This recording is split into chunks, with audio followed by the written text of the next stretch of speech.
사람의 마음에도. Haya, tazama hii, huyu anaanza kwa kusema wakati mwingine mambo hufika mwisho. Yani kila jambo linavyoanza huwa linakuwa na mwisho wake. Na licha ya yote, wakati mwingine unakuwa unaanza kujisikia tu kama vile kile ambacho ulikuwa unaona kinakukera ndicho unachokihitaji zaidi. Wakati huo pia bibie Sora akiwa na Dongyeon wako tu pamoja, wamechill sehemu. Kuna kama aina fulani ya mahaba wanayopeana pale.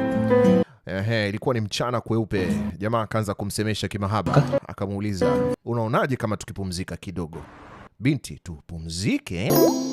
Sasa picha lilianzaje? Maana yake tumeishia katika episode iliyopita, waliulizana juu ya mambo ya kupumzika na wakapeana break kweli.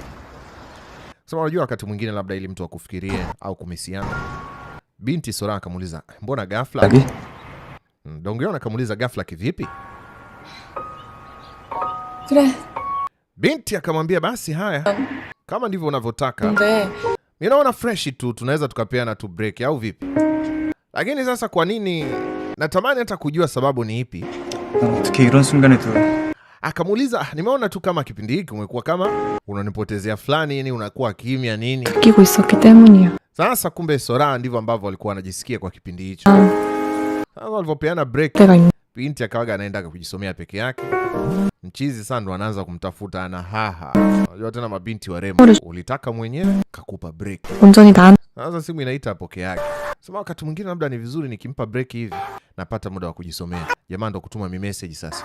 Uko wapi? Uko busy? Uko na nani? Unajuaga zile. Binti anapata tu kinywaji taratibu. Anasema, nadhani hii kitu ya kukaa mwenyewe hivi nanifanya pia na relax ya. Hasa siku hiyo siko kwenye mgawa anajisomea. Na wakaja mchizi huyo ambaye anaitwa Cho Chan-he. Handsome kweli kweli. Kipindi hicho ndo na binti Sora wamepeana break na mtu wake. Sasa katika kunywa ile. Mbona kama ina mate ya mtu hii? Kagundua kanywa ya watu. Samahani. Nikawa najua nimekunywa yangu. Nilikuwa nishaanza kuenjoy kuinywa. Sasa imetokea kama bahati mbaya tu. Kwani wewe ndio msimamizi wa biashara hapa? Sema yeye ndio. Binti anatabasamu tu. Yeye ndo anaanza kumuuliza jamaa. Sasa kwa hiyo hii ni nini? Samani? Akaambiwa inaitwa sijui latte. Si toffee nut. Latte sijui. Kwa hiyo hujui inaitwaje hii Sema hapana, nimeagiza tu. Chizi haongei sana. Yuko tu busy. Ndio siku ile tukaona alimleta mchizi Cho Chan-he kwenye sehemu ya grupu lao la kusoma. Akamwambia jamaa amekuja anaomba tupate company. Lakini binti Sora ndo alimleta. Na tunakumbuka jinsi alipokuwa ameambiwa kuletee nini. Kaagiza ile toffee nut au latte. Ndio jamaa anashanga, mbona hajaichaguaga hili? Kumbe Sora kamuonaga Cho Chan-he akiinywa ile. Kwa hiyo tunarudishwa hii siku ambapo waliambiana wapeane break. Jamaa katika kuulizwa sababu akasema, mimi naona kama unaniona sitoshi, yani kama sikutoshelezi hivi. Kwa hiyo ninakuwa naona kama yani wewe unipendi mimi. Binti, kweli? Anasema labda pengine nilikuwa nakupenda sana yani zamani, kwa hiyo ukaona mimi sio. Na mimi napenda sana kampani yetu, ni kipindi cha nyuma ulikuwa kama unaonesha kunipenda lakini sio sahihi. Binti akaamua kutoa mkono. Unajua tena walikuwa wameshikana mikono. Mwamba akaona sio issue. Jiona mzuri Wakati huo tunaenda upande wa pili, Yu So-mi pamoja na Nam Dong-ha. Hao wawili nao kumbuka walivyokuwa wakipiana ups and down. Wewe nakuita na maana muda wote unafanya unisikie. Unasema? Ulikuwa unasemaje? Unajifanya wewe unafanya makusudi. Usikuelewe unasema nini? Muongo wewe. Unajifanya ulikuwa unisikii. Unajifanya tu ulikuwa unisikii. Mwambie mbona sikuelewi? Mimi kwa sikiliza muziki. Hapana, na sasa unisikii pia. Ndio sasa angalia. Picha lilianza hivi. Asubuhi mapema shuleni. Kama jamaa alikuwa anapunga hivi. Maana yake mkono. Binti naye akapunga. Mkono. Haya, huku mara kidogo. Wanalengana. Binti kajifanya kalenga. Kumbe ilikuwa haimuhusu yeye. Ilikuwa inamuhusu Wosik. Wosik ndo mshikaji mwingine wa Nam Dong-ha.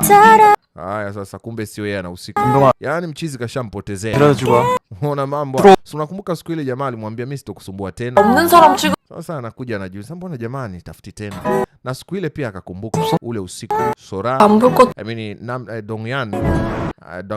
Dongyeon alipomwambia Nam Dong-ha msindikize Yusomi. Jamaa akaanza mimi simsindikize. Sasa si unaona? Binti anaanza kumisi ule usumbufu.